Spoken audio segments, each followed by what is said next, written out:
好，大家好啊！歡迎大家咧嚟到天道書樓呢個攤位喎。我哋咧而家進行緊一個叫全人健康講座喎。呢個講座咧，我哋係由環球天道傳基協會同埋 AANP 亞洲神經精神藥物醫學會贊助我哋嚟到去舉辦嘅，亦都有藥廠 Lundbeck 嚟到去贊助我哋嘅人。目的咧就係想大眾咧都知多啲關於精神健康嘅一啲嘅常識，咁大家知多啲就唔會咁多嘅猜測或者恐懼咁樣啦嚇。咁咧我哋今日咧個題目咧就係叫做抑鬱焦慮知多啲喎。咁我哋好開心咧請到精神科專科醫生黎志麟醫生嚟到同我哋分享喎。咁我哋呢個時候咧，我哋拍掌歡迎佢好唔好啊嚇？多謝大家，多謝大家。咁啊，我介紹下自己啦。頭先多謝天道啦同埋 AANP 嘅邀請啦。咁嘅話咧，我係一個精神科專科醫生啦，我係私人執業嘅。咁嘅話呢個只係其中嘅一份嘅工作嚟嘅啫。咁嘅話咧，我就另一份工作咧係個 YouTuber 嚟嘅。咁嘅話咧，我喺Instagram 啦、Facebook 啦同埋 YouTube 咧。我哋都用呢個生態生態慈善基金嘅名義咧，咁嘅話咧，我哋都會製作咗好多唔同嘅 post 啦、短片啦。我哋希望咧大眾咧可以用一啲免費啦、可靠啦嘅方式咧去接觸到精神健康嘅資訊。我哋咧好努力咧去將，因為大家可能好多年咧將精神健康可能好似好奇怪，或者好擔心，或者精神病係點解好多疑問啊！咁所以咧，我哋咧都將呢啲製作成一啲好容易入口嘅一啲短片啦，同埋內容咧，等大家可以理解到。咁嘅話咧，我哋陣間喺呢啲 slide 嗰度咧，好多 QR code 㗎。咁應該 scan 到嘅，應該係左下角或者右上角、左下角、右下角都有。咁係關於嗰個 slide 入邊嘅內容啦，個 content。咁如果咧我講得唔清楚啦，或者可能講完想重溫翻咧，大家都可以睇翻scan QR code 去睇翻相關嘅 YouTube 嘅短片啦，或者咧係一啲 IG 嘅 post 咁樣嘅。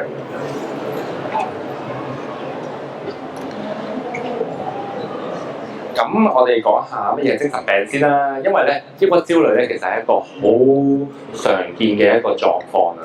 咁我哋精神科咧其實睇緊好多唔同種類嘅病，由細細個嘅小朋友嘅自閉症啊、ADHD 過度活躍症啊，到去一啲病症喺青少年開始發生，例如一啲焦慮症、廣泛性焦慮症啊、一啲思覺失調嘅狀況啊，或者抑鬱症啊，咁咧呢啲都係精神科醫生咧有時會去睇嘅嘢嚟嘅。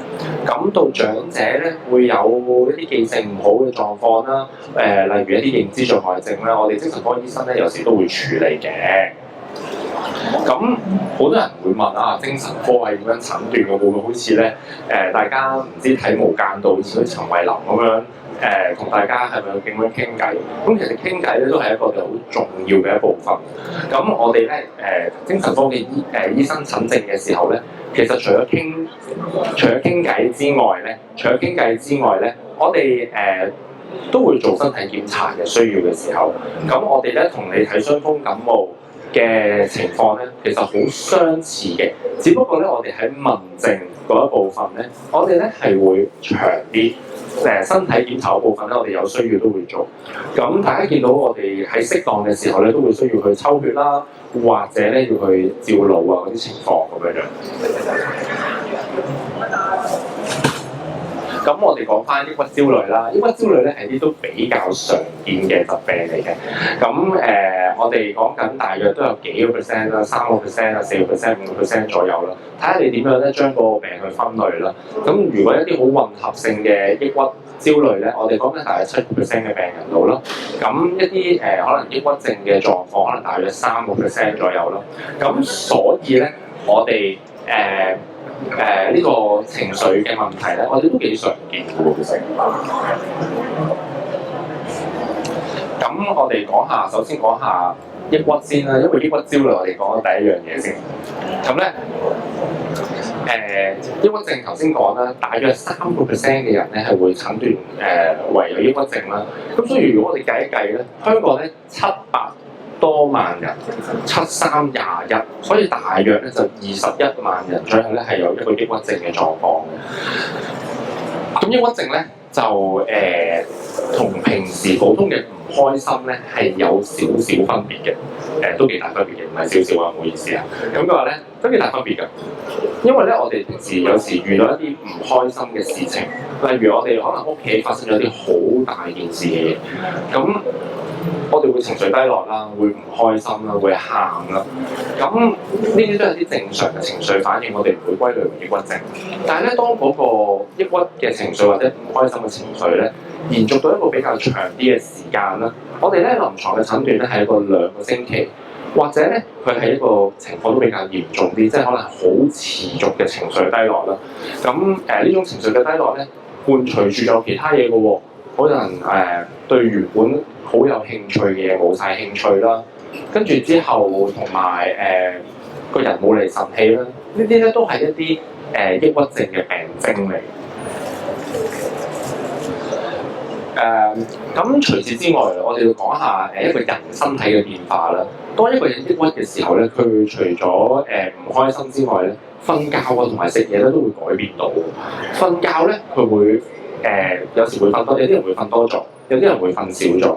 咁一般咧，我哋見到嘅狀況咧，都係會失眠嘅。咁比較瞓得多咧，就唔係常見嘅，不過都有。咁食嘢嗰度咧，我哋一般比較多見到嘅咧，係喺短時間入邊咧，係瘦咗好多嘅 kg 啦，可能1-2個月裏邊係幾 kg 咁跌落去啦。咁但係當然咧，有好少部分嘅病人咧，係喺唔開心嘅時候咧，係有啲暴食嘅情況嘅，係好相反地、好矛盾地食得好多嘢。咁成日都覺得好攰啦，冇嚟神氣咁樣。咁喺個腦入邊諗緊啲咩啦？咁係佢哋咧喺個腦入邊咧會諗好多我以前咧係咪做錯咗啲嘢咧？咁同埋或者我而家覺得自己好冇用啊，對未來好冇希望啊。咁咧呢一啲咁嘅負面嘅諗法咧，好多時咧佢哋身邊嘅人咧會同佢哋講話你諗開啲啦，算啦，件事都過去咗㗎啦，你都唔好諗咁多啦咁樣。咁話咧，但係咧好可惜咧，喺抑鬱症嘅病人入邊咧，佢哋咧係冇咁容易去離開呢啲好負面嘅諗法，對佢哋嚟講係好困難。即使咧身邊嘅人係無論點樣講啦，都會咧好難抽佢哋出嚟。佢哋咧好似咧喺一個漩渦入邊。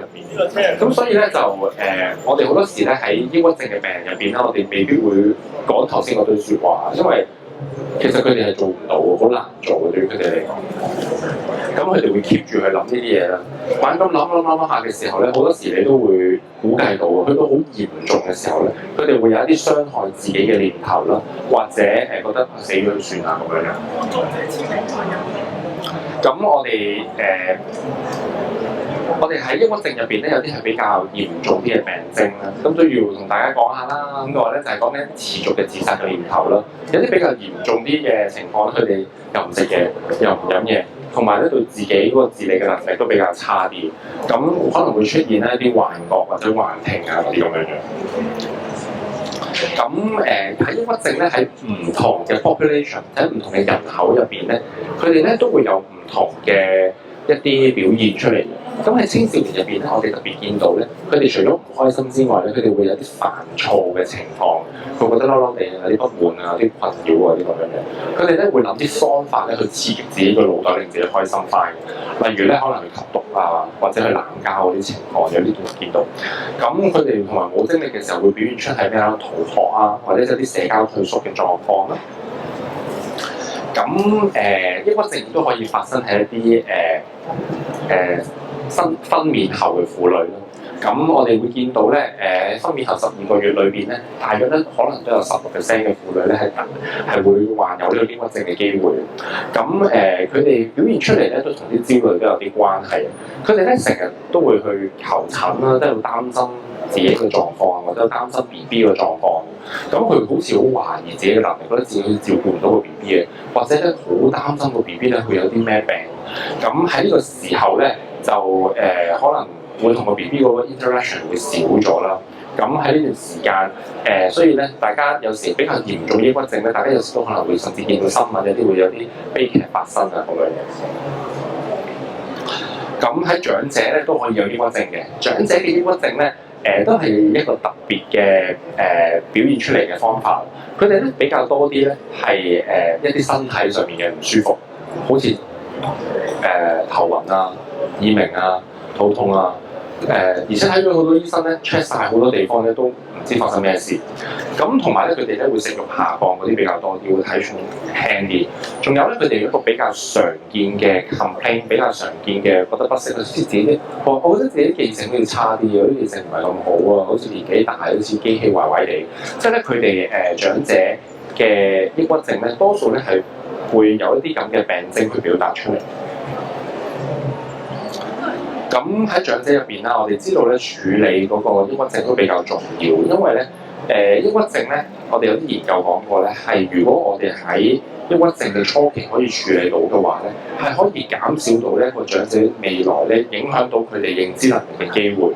咁同埋咧喺抑鬱症入邊啦，因為佢哋冇乜興趣去做任何嘢，佢哋可能一啲肌肉嘅流失啊，亦都會令佢哋身體差咗咁樣。咁咧我哋都有今日咧我都帶咗一啲生態心理慈善基金嘅單張過嚟，如果有興趣可以攞啦。係講關於認知障礙症，如果你哋唔記得嘢啊，會唔會係有認知障礙咧？或者對於認知障礙嘅一啲知識，大家都可以攞一啲嗰張藍色嘅單張，藍色呢個係啦，可以攞呢個。咁上面有啲 QR code 咧，大家可以 do 下咧，或者做下呢啲測試，去 check 下自己有冇擔唔擔心自己有呢啲問題，或者屋企人有冇呢個問題啦。係啦。咁咧第二部分啦，講完抑鬱啦，咁焦慮咧就係另一樣嘢嚟嘅。咁咧喺呢個時候咧，我哋要賣一賣廣告啦。咁佢話咧，因為咧今年咧我哋生態心理慈善基金咧出咗一本新嘅書啦。咁佢咧就係無處不在的阿蕉。大家知唔知阿蕉係咩嚟嘅？阿蕉咧其實咧係一個電影入邊嘅角色啊，係一個反轉老朋友啦。Inside Out 入邊咧阿蕉嘅角色，因為佢裏邊咧係講緊呢一個人嘅腦袋入邊咧，好似分咗好多唔同嘅角色咁樣樣啦，唔同嘅情緒啦，就有阿露啦，就好憤怒嘅，佢着晒火咁樣樣，有個叫阿愁啦，好唔開心，咁有個開心阿 Joy 啦，咁啊佢永遠都係好開心，咁阿蕉係其中一個角色嚟，我哋攞咗佢個名，阿蕉即係講焦慮。咁我哋講喺呢本書入邊咧，我哋寫咗12個故事咧，全部咧啲病人都係走嚟同我哋講話，醫生我好焦慮，我好擔心。但係咧最終咧，呢12個故事咧都係走去12條唔同嘅路線嘅。咁話咧，大家如果有興趣咧，可以去睇書展睇下啦，喺萬里機構可以揾到我哋本書。咁我哋可以講下焦慮係啲咩嚟㗎啦。咁焦慮咧係一種情緒嘅反應啊！大家見到呢個電影嗰個 poster， 阿蕉咧就係呢一個，佢好擔心到啲頭髮都豎起晒。咁係一種其實咧焦慮咧喺我哋係一種與生俱來嘅一種反應嚟嘅，係一種正常嘅情緒反應啦。咁嘅話就我哋有焦慮咧係唔等於有焦慮症嘅，包括咧我哋本書咧12個故事咧裏邊有一個路向咧。係講緊個人嚟同我哋講話焦慮啦，但係其實咧佢係一個正常人嚟，一個正常普通冇事嘅一個人啦，係啦，佢係一個媽媽好擔心啲嘢，但係好合理入邊嘅擔心嚟。咁我哋會問啊，點解我哋會焦慮咧？其實我哋焦慮好重要㗎，因為咧我哋諗下我哋不如等佢個 announcement 完咗，我哋繼續講。Attention to all visitors. The HATVC Hong Kong Sport and Leisure Expo and HATVC World Max will be closed at 9 p.m. Please proceed to hall 5 before 8:50 p.m. to visit the exhibition. Thank you for your cooperation. 各位参观人士请注意，今天在5楼展览厅举行香港漫画剧《香港运动及消神展览》及香港漫画剧历史世界将在晚上9点8点。无料前往参观，请在晚上8点15分前前往5樓展覽廳，謝謝合作。係啦，咁我哋繼續啦。我哋講下焦慮咧，係頭先講到焦慮係一個與生俱來嘅反應嚟嘅。諗下我哋咧呢個現代嘅社會咧，其實我哋都唔係真係咁多年嘅，都係得啲200-300年係咁咯。即係我諗我哋以前可能喺人類出現嘅歷史係7萬到8萬年左右啦。我哋以前咧係住喺個洞穴入邊嘅，我哋有獅子老虎咧，你得有獅子老虎衝過埋你度，你得2樣嘢可以做嘅啫。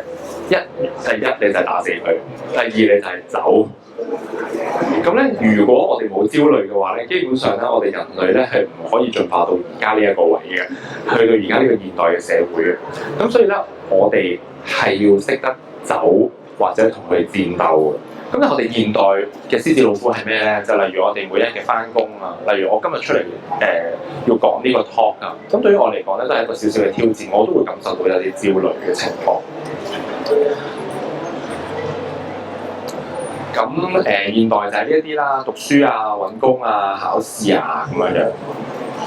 咁我哋身體裏邊咧係有個叫交感神經系統，係與生俱來咧，我哋係要啟動。當我哋有焦慮嘅時候咧，我哋就要喐噶啦。咁我哋個腦入邊釋放咗呢啲嘢嘅時候咧，我哋就會叫我哋嗰個心跳快啲啦，因為有腎上腺素啊嘛，我哋心跳快啲啦，等多啲血咧供去我哋個腦啊，供去我哋啲肌肉啊。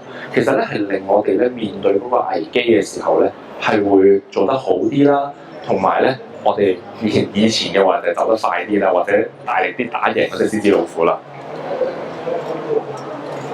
咁我哋可以想像到咧，適當嘅焦慮咧係可以幫助我哋入去狀態嘅。我哋唔使攞幾萬年前嘅人類嚟做例子，我哋攞翻一個現代嘅例子，一個小學生去默書啦。小學生去默書嘅話咧，如果咧佢對啲嘢咧係完全唔焦慮，就喺呢度啦；少少焦慮就喺呢度啦；好焦慮就喺呢度啦。我哋講下咯喎，少少焦慮嘅話咧，即係嗰個小學生如果少少焦慮嘅話咧，佢或者佢唔焦慮啦，去到零啦，佢基本上默書係唔會默得好嘅，即係除非佢極之聰明，或者讀晒所有嘢咧之前，因為佢都冇預備。人哋老師俾咗20個詞語佢要默，但係佢都冇讀到，佢都唔預備。咁你會預計到咧嗰個分數係唔會好嘅。咁但係咧，當佢讀少少，但係又唔係去到好緊張嘅話咧，你就會見到咧係會升㗎啦個分數。但係調翻轉喎，如果佢係極之焦慮呢件事，哇！我讀晒嗰20個字，我瞓覺嘅時候都諗住佢，食飯嘅時候又諗住佢，跟住之後到我真係默嘅時候咧，可能個人已經好攰啊，隻手又震啊，跟住咧嗰個分數就會低咗。咁我哋乜嘢係焦慮症咧？我哋係講緊咧係右邊呢一 part 嗰度，就係我哋過分嘅焦慮，影響到我哋嗰個表現嗰個能力啦，將我哋原本預備咗嘅嘢拖垮咗。焦慮症有啲咩症狀啦？咁我哋焦慮症咧，其實有好多唔同嘅種類。咁嘅話咧，我哋身體嘅症狀咧係可以表現出嚟。頭先講，如果好過分嘅焦慮嘅話咧，我哋身體咧會好莫名其妙地會感覺到氣喘啦、心跳啦、手震啦。咁我哋行為上面咧會覺得哇好驚啊，好擔心啊。咁嘅話咧，我哋可能會有可能想走嘅狀況。即係如果我喺啲好多人嘅地方，忽然間唔知點解有啲驚恐嘅情況出嚟，我可能會個行為就係不如我即刻落車啦，唔得啦，我捱唔住啦。跟住個認知咧就係個諗法咧，就係好多時咧佢哋嗰個腦裏邊諗啦，佢身體有好多唔同嘅症狀，佢會諗我會唔會就嚟窒息啊？我會唔會就嚟中風啊？我會唔會就嚟死啊？好擔心呢啲嘢，但係又唔會真係出現喎。因為情緒當然係好焦慮、好驚咁樣嘅情況啦。咁頭先講啦，就係因為我哋個交感神經系統啦，我哋身體上面咧有好多嘅病徵就會出嚟。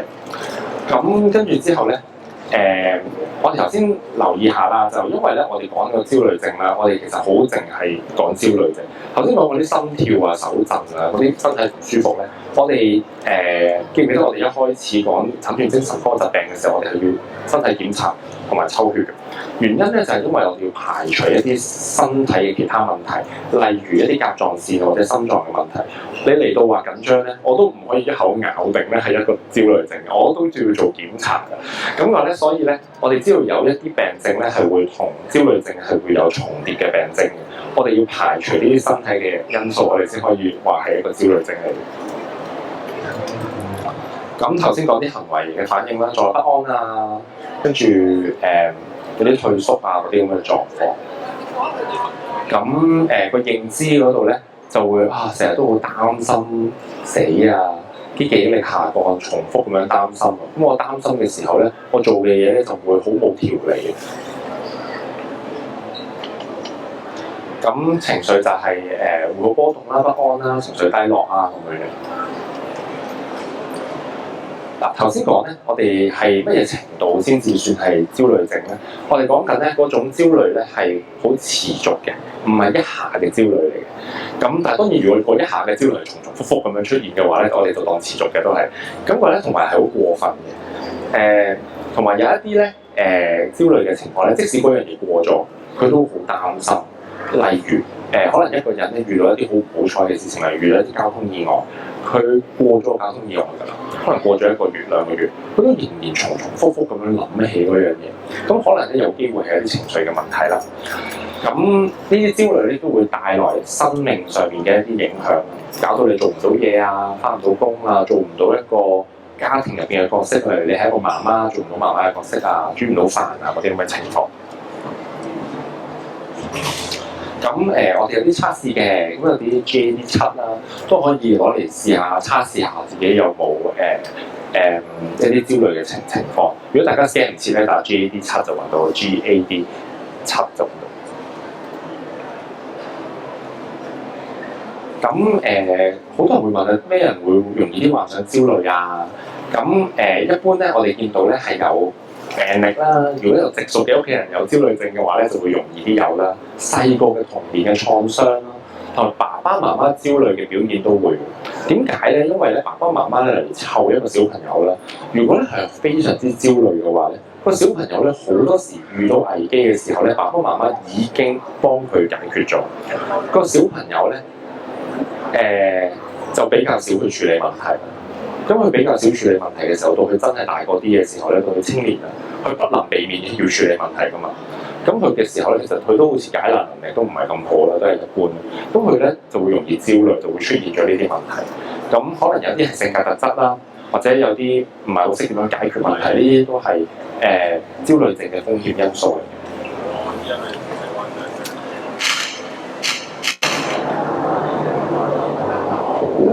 咁嘅話咧，頭先講呢個數據咧，我哋一開始頭1-2個 slide 我哋都講過啦，都係大概幾個% 左右啦，焦慮同抑鬱嗰啲數字左右。咁男女比例上面咧，咁嘅話咧，女士係會比較容易啲患上焦慮症，抑鬱症都係。咁焦慮症咧，其實咧係一個好大嘅 umbrella term，即係包咗好多嘢喺入邊。咁我哋頭先講嗰啲咧，我哋冇特定咧去講邊一個嘅焦慮症。焦慮症裏邊細分有好多廣泛焦慮症啊、社交焦慮症啊、特定性恐懼症呢一啲，我哋可以係咁於講下。例如廣泛性焦慮症係講緊係無時無刻都係擔心一啲唔同嘅嘢。可能我由屋企嚟書展呢一條路入邊，我搭地鐵，我驚架地鐵會故障，驚行離開咗地鐵，我驚俾狗咬。我行過個天橋過嚟嘅時候，我驚條天橋咧會跌咗落去。咁呢個咧係一個廣泛性焦慮症嘅一個病徵嚟嘅，係無時無刻 keep 住好穩定地驚一啲嘢。咁社交焦慮症咧，就係講緊佢哋係面對一啲社交嘅問題啊，或者同人傾偈啊，或者可能佢哋去啲表演嘅時候嚟演講啊，或者咧可能係一啲彈琴啊，或者喺啲音樂嘅表演嘅時候好緊張，啲社交焦慮。咁特定性恐懼症咧，有啲人咧係會對一啲嘢好特定嘅嘢去驚，例如有啲人驚打針啦，而且驚打針打到佢即使有啲好嚴重嘅病，佢都唔去做嘅。咁咧，呢個我哋係叫特定性恐懼症啦。咁驚恐症咧，同埋廣場恐懼症咧，就好多時都一齊。咁驚恐症就係無端端去到一個地方，係無端端忽然間喺10幾20分鐘裏邊咧，忽然間覺得好驚，心跳、手震，好似覺得自己就嚟死。咁呢一種咧係一啲驚恐症啦。慢慢如果重重複複咁樣出現咧，嗰個人咧有機會咧去避開一啲好多人嘅地方啦，或者唔搭交通工具啦，咁會衍生到一啲廣場恐懼症嘅情況。咁分離焦慮症咧係講緊可能多數係一啲小朋友嘅情況啦，好擔心同屋企人分開啦，特別喺可能去幼稚園上堂嘅時候咧，每次都喊翻1-2個鐘啊，都上完堂啦，都3個鐘咁嘛有時。咁個咧就咁樣有啲咁嘅狀況，就 separation anxiety。咁最後咧就係一個強迫症。強迫症咧喺以前嘅歸類入邊，去歸咗落焦慮症入邊。喺2013年有個診斷手冊更新咗之後咧，佢就分開咗。但係我哋見到佢同焦慮症都好有關係，就係佢哋好焦慮一啲嘢，例如常見嘅洗手啦，就好擔心污糟啦，好擔心污糟嘅時候，咁所以好直接，所以佢要洗乾淨隻手啦。重複複去洗乾淨隻手咧，去令佢減少呢啲咁嘅焦慮。但係好可惜，呢啲焦慮咧又重複咁樣出現。咁焦慮症其實真係有好多種。咁我哋頭先講咧，焦慮症咧係一個好籠統咁樣去講，但係實際上咧，我哋喺學術上面係會分清楚究竟係邊一種。咁我哋見到唔同嘅焦慮症啦，喺唔同嘅年紀咧都會有唔同嘅時間發生嘅。年輕嘅時候咧，小朋友分離焦慮症啦、特定性恐懼症啦、好怕黑啊嗰啲咁嘅情況。慢慢大嗰啲都會出現啲社交焦慮啦，我哋見到。咁去到成年後面多少少咧，就係啲驚恐症啊，同埋廣泛性焦慮症啊嗰啲咁樣。咁當然都有少少差異啦，但係大約我哋做到啲研究咧，就係講邊啲年紀多啲出啲邊一種焦慮症多啲。咁我哋可以講下什麼時候係需要求助啦。咁我哋講緊焦慮症係最緊要係影響你日常嘅生活，返唔到學、返唔到工，做唔到平時要做開嘅嘢，例如係一啲作息啊嗰啲咁樣嘅情況，同埋甚至嚴重到係一啲負面嘅諗法咯。咁呢啲咧就需要去尋求協助啊嗰啲咁樣嘅。咁焦慮症當然啦，我哋精神科咧好多時唔係淨係得一個病嘅。如果咧佢有其他嘅病徵咧，我哋可以同時去診斷其他病嘅。咁抑鬱症係最常見係同焦慮症咧係好常見，同抑鬱症咧係重複咁樣一齊出現嘅。咁如果懷疑自己身邊嘅人啦有焦慮症嘅時候咧，唔使第一時間揾醫生嘅，可以第一樣嘢咧揾下附近，例如喺學校啊。學校可以有學校社工去支援佢哋啦，或者咧可能去附近嘅社區中心啦，或者有一樣嘢叫做綜合精神健康服務中心啦 （ICCMW） 啦，可以揾社區嘅支援啦。咁如果真係咧呢一啲社區嘅支援咧都未必幫到你哋嘅話咧，可能要揾家庭醫生求助啦，或者揾精神科醫生去處理咁樣樣。咁咧焦慮症咧當然係有得醫㗎啦。咁但係咧我哋好多時焦慮症咧。同埋抑鬱症咧，我哋都會用一啲抗抑鬱藥。抗抑鬱藥咧係或者有其他名啦，血清素啦，或者開心藥啦。咁我哋一般咧就有好多嘅分類，大家都唔使理嘅。啲分類咧都係我哋學術上面嘅分類嚟嘅。咁話咧就我哋目標咧希望平衡翻個腦入邊嘅血清素，從而咧去改善咧抑鬱症同埋焦慮症咧入邊嘅病徵。咁佢最主要咧係我哋血清素啦，同埋去甲腎上腺素都會處理嘅。咁抗抑鬱藥咧，我哋最主要咧係補充翻我哋腦袋入邊嘅血清素啦。咁同埋咧要提一提嘅咧，血清素呢樣嘢係一樣唔會上癮嘅藥啦。佢係咧一隻藥物咧唔係即刻有效。佢大約咧服用咧2至4個星期度咧先發揮到效果，而且係需要每一日服用。咁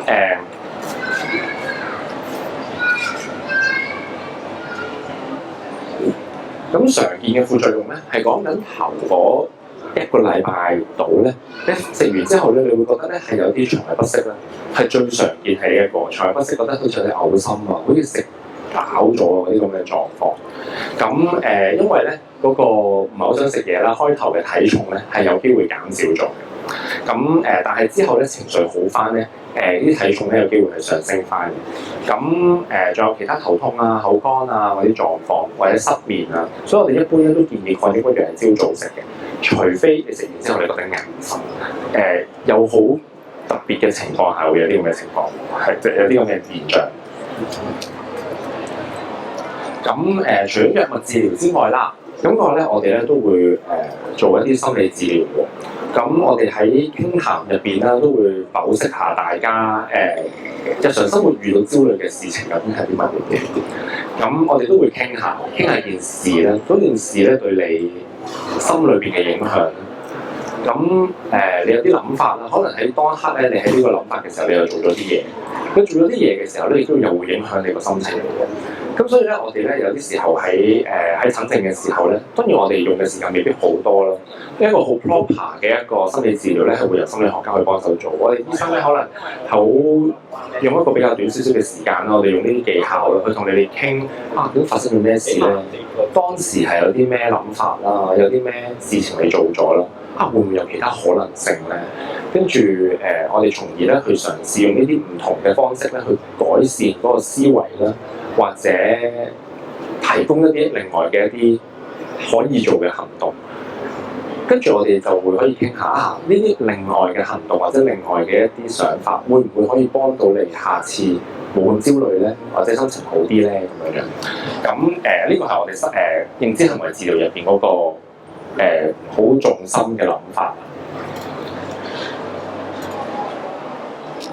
咁嘅話，仲有一啲喺屋企可以做嘅，即係例如咧，可能有啲呼吸嘅練習啊，例如478嘅呼吸法啊，或者咧我哋做一啲 body scan 啦，或者一啲身體掃描嘅練習咯。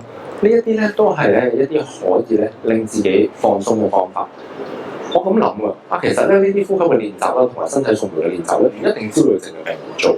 即使咧我哋咧平常大部分嘅人咧，如果咧可能嗰一日有少少壓力，或者嗰日遇到啲煩煩地嘅事，我哋其實都係可以做呢啲呼吸嘅練習啦，或者做啲身體掃描嘅練習啦，去放鬆自己。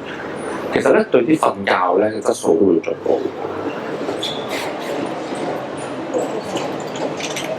咁睡眠嘅衞生啦都好緊要啦，我哋有一個定時嘅作息啦，咁就好輕微嘅運動啦，其實都已經幫助到瞓覺。同埋咧喺臨瞓之前，我哋避開酒精同埋咖啡因啦。咁一般我哋咖啡都建議係食完午飯之後，盡量就唔好再飲咖啡啦咁樣。係啦，咁咧我呢個關於抑鬱焦慮知多啲咧，就講到呢度啦。咁如果大家咧有 OK， 即係覺得呢個 talk OK 嘅話咧，可以 scan 個 QR code 啦，俾得5嘅星星我哋啦咁樣。咁喺 Google Map，咁睇下大家有冇啲咩問題想問我啦。